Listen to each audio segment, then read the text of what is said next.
Before you go any further, look below and click the subscribe button. Hello, everyone. This is Melissa Ambers with Savvy, the business podcast. Thank you for joining us. Today, we are on with someone else that I have found on social media. You know how I love social media, and I, stalk people, see what they're doing, seeing what's going on, and I have met someone else. So we're gonna jump right in. I'm going to read a little bit of her bio, welcome her in, and then you know how we do it. We're just going to jump right in. We're on with Deondra Wardelle. She is a visionary leader, problem solver, organizer, motivational speaker, and owner of On to the Next One Consulting LLC. She also coaches individuals and organizations in achieving sustaining transformative change. Her specialties include empowering and developing individuals and groups toward achieving their personal and professional goals. Through strategy and alignment workshops, operationalizing diversity, equity, inclusion, and accessibility in the workplace through continuous improvement methodologies to foster psychologically safe environments where work groups and individuals thrive. Deondra has a diverse professional background. Her former roles include Chief Strategy Officer at the American College of Sports Medicine and Director of Performance Excellence for a global leader in the paper packaging industry. While working in the performance excellence space, she and her team led continuous improvement projects for more than 70 facilities in North America, Europe, and Asia. In addition, Deondra has also worked as a corporate trainer, project manager, human resources manager, banking manager, and has held various operations management roles. She is a graduate of Western Kentucky University. Deondra possesses a Bachelor of Arts degree in corporate and organizational communications. She has also pursued leadership studies at the Louisville Southern Baptist Theological Seminary and earned her coach certification from the Institute of Integrative Nutrition. Deondra possessed purpose is to help organizations, groups, and individuals overcome obstacles and achieve their grandest visions and goals, one step at a time. Deondra's current passion project is the Root Cause Racism Movement, a global initiative to end systematic racism and advance social injustice through the application of continuous improvement. Wow. Welcome, Deondra. How are you this morning? I am well. So great to be on with you, Melissa. Thank you for inviting me to your podcast. Absolutely. Thank you so much for coming on. So, I mean, as I'm going through this bio and reading all these different things, it was like, okay, now on to the next. You have done a lot. And so this is truly an on to the next experience. I mean, wow. It's so many things that you have in here with, you know, putting yourself in front of all these different groups and organizations. But what I really want to, jump straight into, and for you to tell us a little bit more about and how you started this, is the root cause racism. What is that, and what prompted you to start? Okay, sure. So, goodness, hashtag root cause racism started out as a hashtag on my social media post. Mm-hmm. And when I was in corporate America, as most people are, you have to be careful with your social media. So I pushed the envelope a little bit more in expressing my concern and frustration with what I was seeing in the world as it relates to, police brutality, just different injustices, inequities that specifically Black and Brown people deal with. And so, considering that I have a continuous improvement background, a lot of the issues that I would see, it's like the same thing over and over. It may be a different name after the hashtag, but it was the same situation. And I would pose the question of, why are we still seeing these issues of people being gunned down in cold blood without, it's judge, jury, conviction on the streets of America? Different things that we would see as it relates to inequity in healthcare, things I would hear about in the workplace, different inequities and injustices. And I would just pose these different questions and then concluded with, a challenge to my followers of, we need to hashtag root cause racism, meaning getting to the root cause of these different plights and inequities that we would see, and figure out what can we do? What would be one small step that we can take to reverse, what it is we were seeing? And so as time progressed and the different hashtags continue to become more prevalent, and the thing about it is with each murder, I would see myself or a family member or a loved one. So for example, like when the situation with Sandra Bland, when she was murdered, she had just relocated to a new city, starting a new job, and was stopped because she neglected to turn on her turn signal. At that same time, I was in the process of relocating to a new state, starting a new company, starting with a new company, needing to find a new place to live, get a new driver's license, and all those other type things. Right. And I just remembered all that I was going through as I was going through this transition to move. And I just imagined how many times when I was out driving, did I forget to turn my turn signal on? And could that have been me? And then, and then there were just other stories, but the two stories two murders that really shook me to my core was George Floyd. And I never watched the video. I mean, I think that shook everybody. It shook everyone. Yeah. And what upset me most is how he narrated his own death, crying for his mother. And that weekend after his murder, I was scheduled to go home because it was my birthday weekend. And I remember I was holding my great nephew, baby Jay, the love of my life, the apple of my eye. And he had fell asleep on my chest. And as he was sleeping, I was thinking, at some point in time, George Floyd was a little baby. His aunt was holding him, his mother was holding him. And I just remember just squeezing baby Jay so tightly, like, I never want anything to happen. I don't want anything adverse to happen to him in general, but especially because of the color of his skin. And then being from Louisville, Kentucky, the other murder that really, really shook me and continues to upset me is Breonna Taylor. And, people, as they recant that story, they say that she was murdered in her sleep. That is not true. She was awakened and had time to be afraid and was, fighting for her life. And Breonna Taylor, of course, being a Louisville resident myself, and she is as well, Breonna bears a striking resemblance to my niece. And my niece is also in, healthcare and, lives alone and works really hard, just like Breonna Taylor. And, it just really, really bothered me. And so as those events were taking place, that was the beginning and the onset of the pandemic with COVID. And I was very much wanting to get out and protest, but at the same time, I have a mother who is up in age. I won't share her age because I don't want to get in trouble.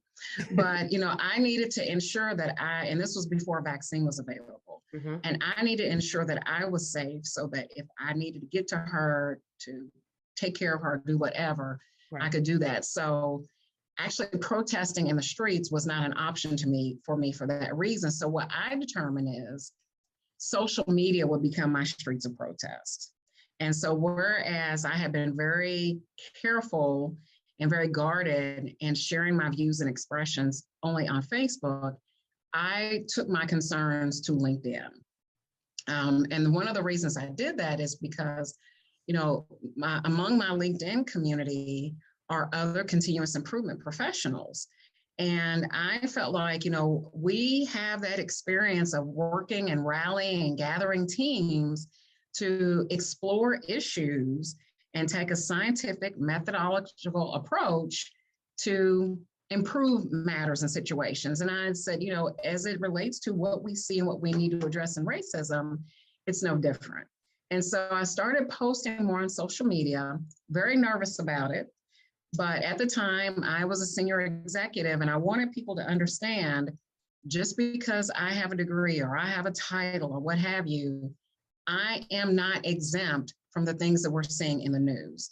As a Black woman, when I am driving, anytime I hear a police siren, I get nervous, and I can be driving the speed limit, have my safety belt on, insurance, tags current, but driving while Black is a real fear for me. And I can just go on a number of things that we deal with in everyday life that are part of our reality and things we have to consider for survival. So my point is that, as a professional, I'm using air quotes here, as a professional in this professional C-suite role, that is a very real fear for Black people about just being able to exist and being able to live. And we needed to talk about that.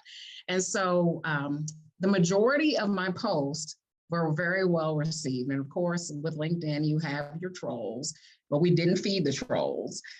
Instead, what happened is more and more continuous improvement colleagues began to step up, and they began to share and post more. And then one colleague in particular, Mark Graben, who was very well respected in the continuous improvement lean community and healthcare community, is probably one of the pioneers in lean who started blogging about lean methodologies, reached out to me and asked would I be interested in sharing his blog and going into more detail and writing about hashtag root cause racism. He had been following some of the posts. And I said, instead, what I would like to do is a blog series where I invited other continuous improvement colleagues, people from different spaces, from the space of government, education, healthcare, business, and the arts. And what we talked about, sharing our vision of using continuous improvement, taking that one small step, really exploring in these different industries and in these different areas and capacities where racism exists. Well, let's get to the root cause and then identify what are steps, what are countermeasures, what are things we can do within our circles of influence to begin to reverse what we would see. So we started out as a blog series. We also did a panel discussion. We did a webinar, and the entire blog series and any webinar that we've done for the Root Cause Racism series, it's on the Root Cause Racism website. So after we did that first series, it was just a game changer. The concept of applying continuous improvement to address systemic racism, it really resonated with people. And so from there, it has just begun to grow. It led to me resigning and leaving my C-suite position and being off on my own because I said, I want to do more of this. I want to spend every waking hour I have creating a better world for our future, for our children, for baby Jay and for my niece Kia and other children. And so that's where we are. And so what I find that's interesting now is, I have been approached by companies and organizations, and what they'll say to me is, Deondra, we would like for On to the Next One to come in and do root cause racism. And I remember the first time I got asked that question, I was like, well, what do you mean by that? Because I wanted to make sure we were on the same page. Right. And they said that they found that was really interesting. And they wanted to learn more about applying continuous improvement to the work of undoing racism, and especially the work of operationalizing diversity, equity, inclusion, and accessibility in the workplace. And so that's where we are today. Wow. I think that is, I won't even say interesting. I think that is a huge step to put that out. And then for the connection to be made on social media, like you say, you didn't have time to get out in the streets and march and protest and do all of that, but you went to the digital streets and you got in the digital streets and, did your protest there. Um, I don't know if you remember, like, years ago when video games just really started ramping up, and nowhere near as bad as it is now, but some things started happening with the gangs and fighting and shooting and things like that, and they was blaming it on the video games. Do you think some of that now is being blamed on movies that's being put out? One is like The Purge, that's out, where you just free willy go do what you want to do. Because I remember a statement that was in the news, and again, news, sometimes you can't really quote everything, but it was said the shooting up in Buffalo, that the guy passed by a white man, was like, "Oh, I'm sorry, I didn't mean to frighten you," but kept going through the store, and his mission was to purge that area of Black people. And I'm like, how dare you, think that you're God, that you're a judge, you're the jury, to say no more Black people need to be on here, and I'm going to do my part to purge this area of Black people. You specifically went to that area to purge that area. That was your goal. Do you think some of that is blamed on some of the things that's put out in these movies, and how people are really taking that into like its reality? Wow, so that is you've got me thinking deeply to respond to that question. And I want to make sure that I don't take over the podcast with this answer, that there's a couple of different directions I want to go. So I really want to narrow and stay on straight street. In scripture, it talks about how we need to guard our gates and guard our eyes, what it is we see. We guard our ears, what it is that we hear, and how all of those things affect our mind. And, there's a saying, so a man thinketh, so is he, or so, what he does. And then and what it is that I practice and other continuous improvement colleagues practice, especially for those of us who follow the Toyota Kata, which is based on Mike Rother's research, and how it talks about, it's a way of doing, and talks about scientific thinking. But it begins with really tapping into the creativity that we all have. It's a pattern, and it's the steps of a way of thinking, because as we think, that takes on an action. And that, whenever it is we're looking to change or build a new habit, it starts out with, what is it we tell ourselves? What are the tapes that we play in our mind? And so with that, I'm not a movie buff, and I'm not one of those who's done extensive research in terms of how things we see in the media connect with what's played out into reality. However, I do believe there is a connection. Because we inundate ourselves. Our phones are never more than a few seconds away from us. And even if we're not online, we get the reminders, oh, you got an alert that pulls you into social media. And so one of the things that we have to be careful about is what we allow ourselves to believe, and how it is those beliefs can turn into convictions.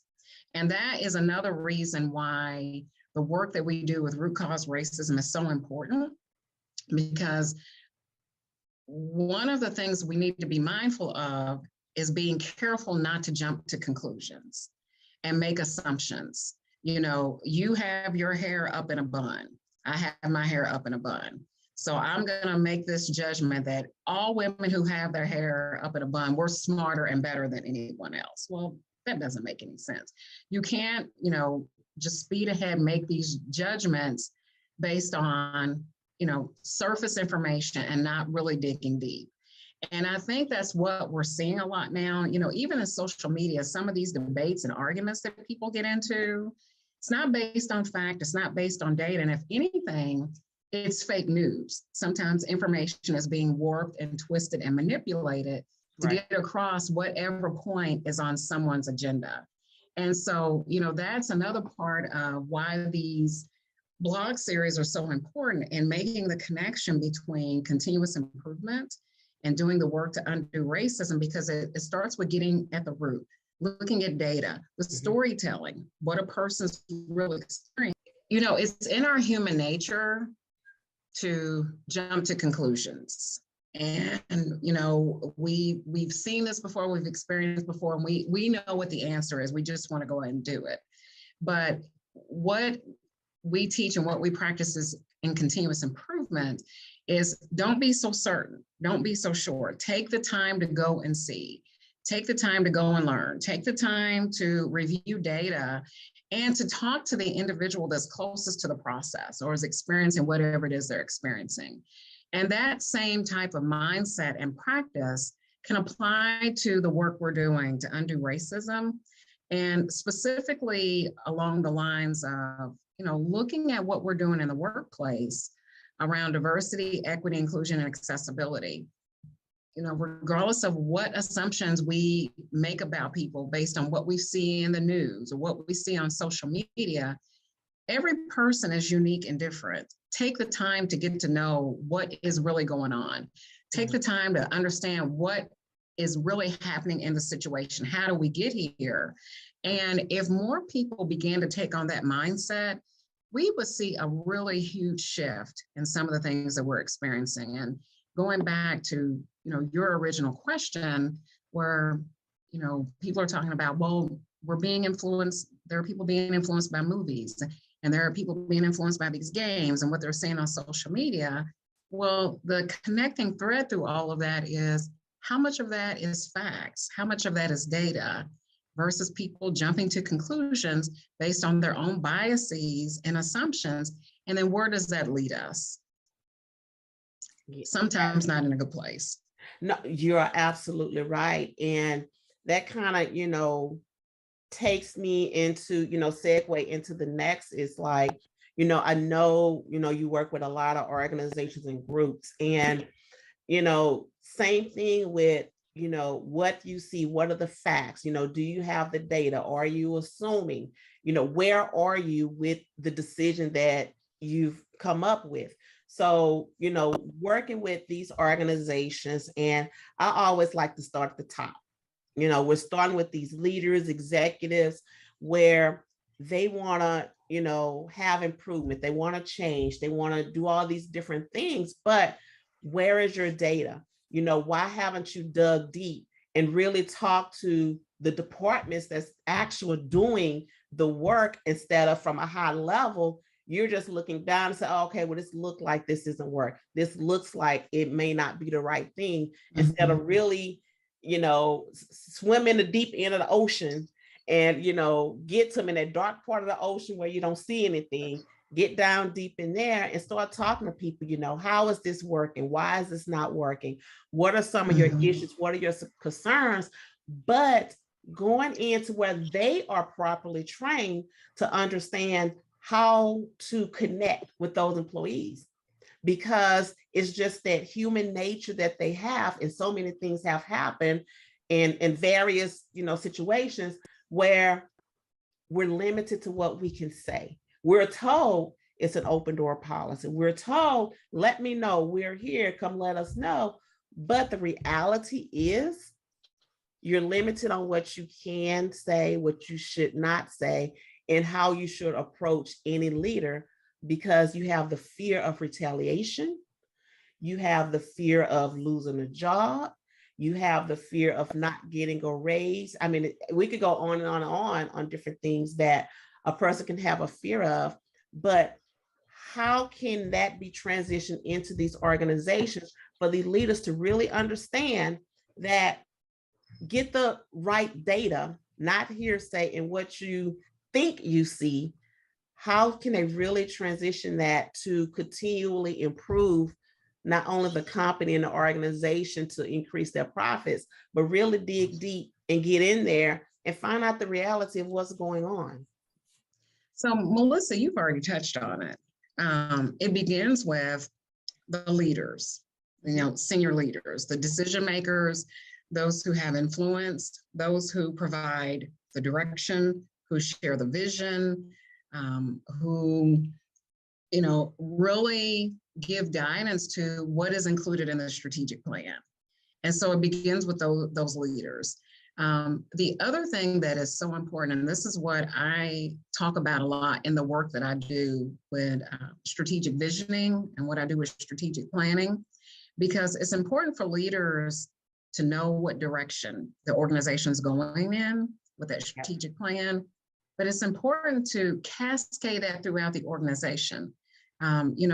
Those who are closest to the process need to know what's going on. And not only that, they need to have, it needs to be two-way communication. So where it's not just coming from one side and saying it's this way or no way, but it's important to have that feedback loop so that people can share information as they're learning it, different things that they're experiencing. And you, like you said, data is important. Data is not only the spreadsheets and the numbers that we crunch. Part of that data is having that interaction, talking to those employees, having those listening groups, those lunch and learn sessions. And it's one thing to say, oh, we have an open door policy. Do we really have an open door where when people are speaking, that you're listening to them and that people can tell that they're being heard? Because as soon as an employee understands or realizes, I'm just talking into the wind, and what I'm saying is like spaghetti hitting the wall and it's going to slide right off. Well, then, they don't feel engaged. They don't feel like they belong. They don't feel like they're included. And then they'll keep those ideas to themselves. Mm-hmm. And, you often hear people talk about, oh, diversity, equity, inclusion, it's good for the bottom line. No, it's the right thing to do, period. Because we're dealing with human beings in a workplace together. And it's important that folks know that they are valued and that their contribution matters. And so it's really important that that we really come together, that we collaborate, that we recognize that some of the best ideas can come from the C-suite, they can come from engineering, they can come from a recent new hire. But it's about creating those opportunities where people can communicate and be heard without fear. And, with what you were talking about is the concern with retaliation. It's so true, especially when you'll hear that expression, bring your whole self to work. Well, then when a person really starts bringing their whole self to work, then you jump to conclusions and make these assumptions about them where it shuts down to where they feel like, I've got to put that mask on. And I've got a code switch in order to survive, so that when it's review time, I'm not being judged on something that has nothing to do with my performance. I have to go along to get along. And it's and as soon as leaders realize how much they have influence on how engaged employees are in terms of, like I said, just allowing them to speak and be heard, that is what really, really, really, really, really makes a difference. Wow. So you mentioned strategic visioning. What is that? What's the purpose of strategic visioning? So strategic visioning started out with, I remember I did my very first vision board. And I remember when I was in that session, and it was kind of like a girls' night out. It was I was with some of my sorority sisters, and we went through this vision board. But as the facilitator was talking, it's like her words went in one ear and then translated into the steps of the improvement card in my mind, and then came out another way. And so the way I did my vision board had continuous improvement embedded in it. And what I started doing is then I started facilitating vision board workshops. And one person who happens to be a leader, a very successful author, just a powerhouse, her name is Tamara Winfrey Harris, said to me, and we do get together every year and do her vision boards. She said to me, you need to stop calling these vision boards just plain old vision boards. She said, you need to call them strategic vision boards, because they are game changers in terms of how it is you go about connecting to your purpose, connecting to your why, and executing based on that. So from doing those workshops, and just historically in my career, I've always done strategic planning. So now what strategic visioning is about, or the strategic visioning experience, is connecting organizations, people, groups, individuals, nonprofit, whomever, to their purpose, to their why. Why are they in business to do what they do? Why are they on this planet? And once that why is understood, the direction of what it is they're wanting to accomplish, well, then looking at, where do you see yourself in the long term, and 1 to 3 years out? And then looking at the steps that need to be taken using continuous improvement, and also focusing on diversity, equity, inclusion, and accessibility as a part of policy and practice, operationalizing. It's not just a banner on the website or a statement that you see when you walk in the door. It's a part of every aspect of the organization. So strategic visioning is about linking strategic planning, executing that strategic plan through the use of continuous improvement, and applying diversity, equity, and inclusion and accessibility, so that these changes that we are being made are not only good for the external customer, but it's good for the employees as well, because they are a key part of getting this work done, and they are part of the process. And so, and that's the work I do, like with companies who have these big, huge, audacious goals, or they're struggling with the development of their diversity, equity, and inclusion initiatives. And what I guide them through is, you just can't segment this out. It all works together. It's all integrated. That is so true, is that, when you're working with these companies, they want you to try to hit one piece, but it's all linked. And if you don't hit all of these things, then, what's the point? You're defeating the purpose with it. Right. And, another thing that, I share with, some of the people I work with in my other companies, when you're working with these leaders, we have so many things out there that say leadership training. Did your leaders go to training? Are you going to leadership training? But you're not really hitting the point, because you're putting all these people in one big room, and you're having a general conversation with them about what leaders should do and all of these check boxes that you should check.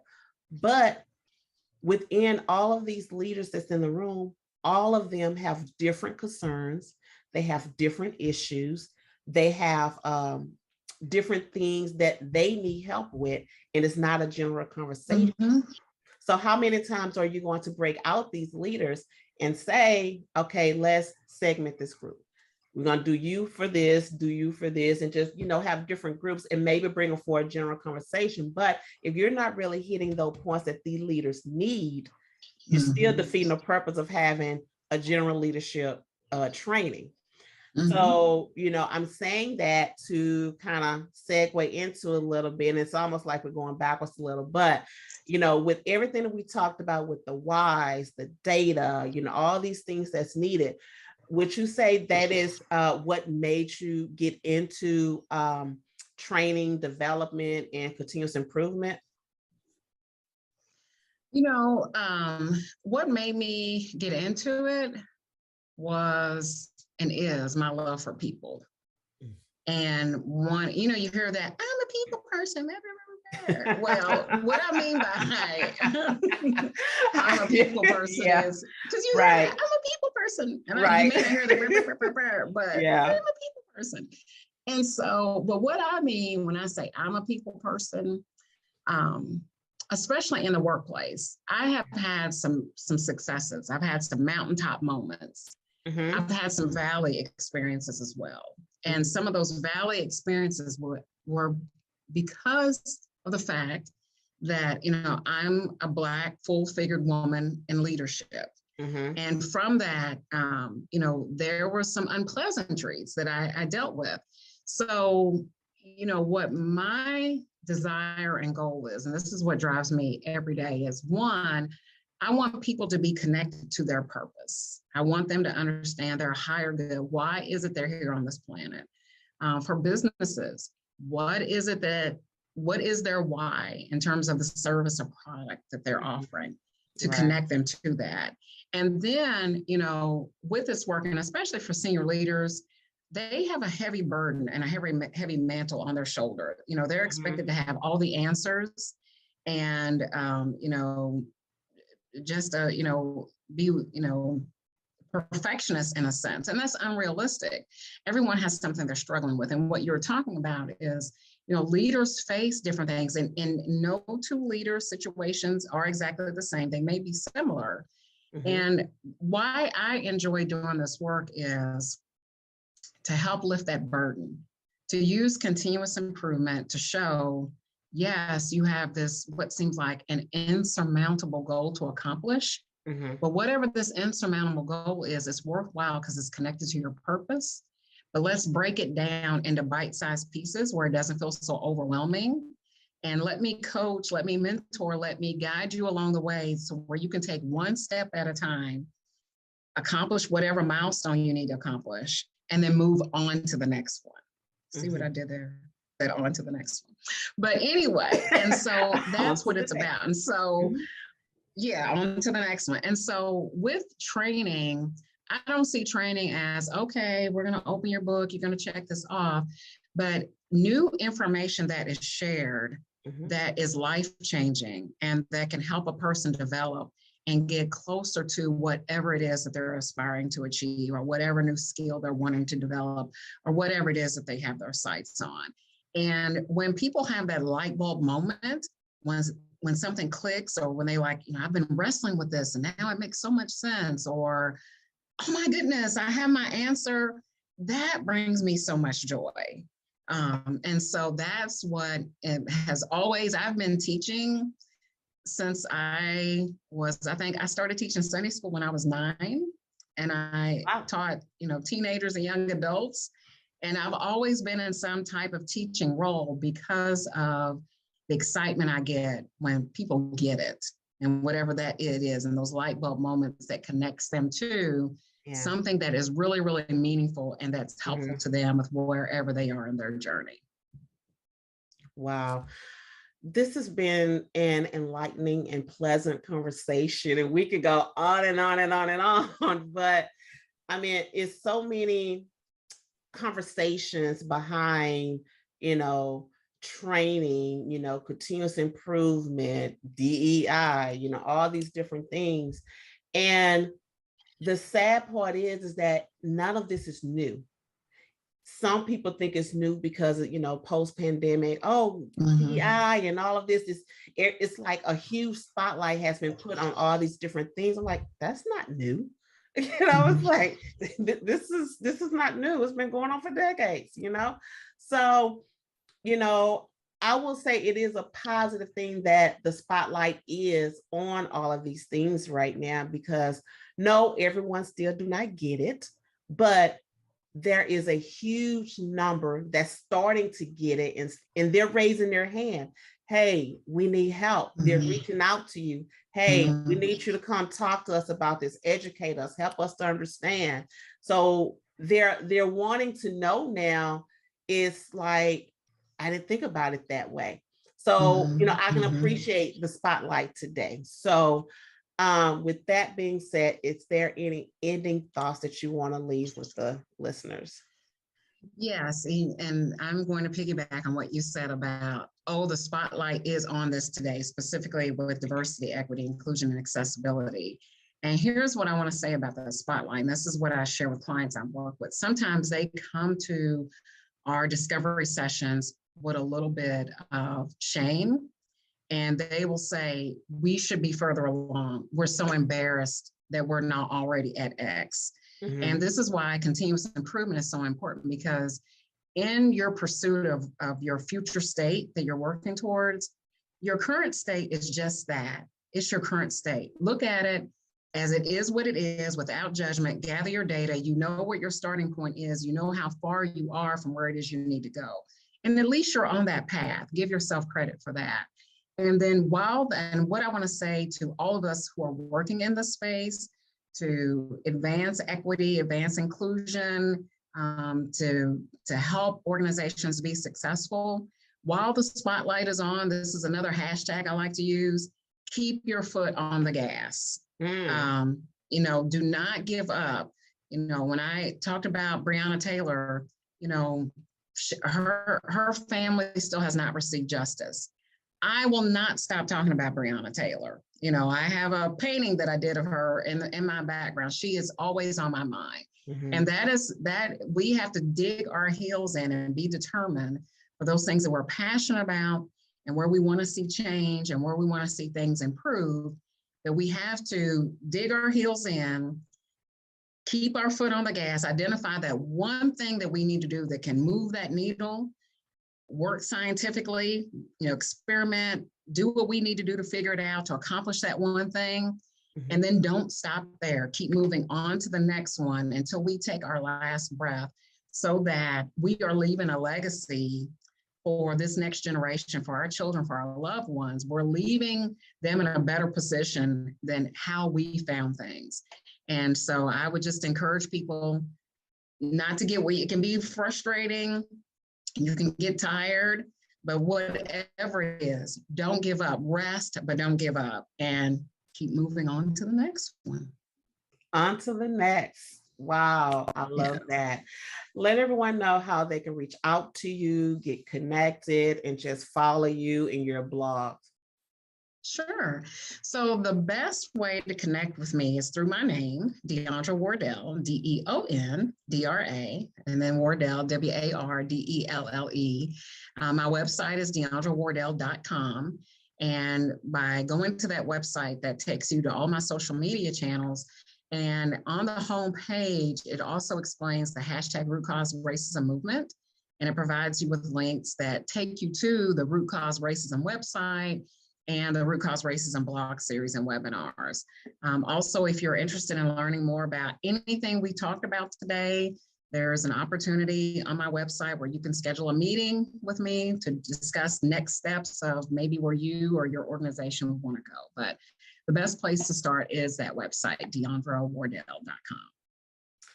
Thank you so much. Follow us on our Instagram at SavvyMagBiz and on our YouTube channel, Savvy, the Business Podcast. Do you want your business in front of an international audience? Advertise with us today. Savvy, the Business Podcast. Send us an email at media@savvymag.biz. That's media@savvymag.biz. Send it today. Don't get left out.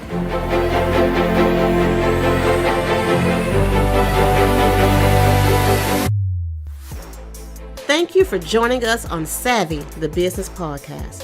If you want to be a guest, send an email to media@savvymag.biz. That's media@savvymag.biz. Don't miss out on the opportunity to be heard by millions.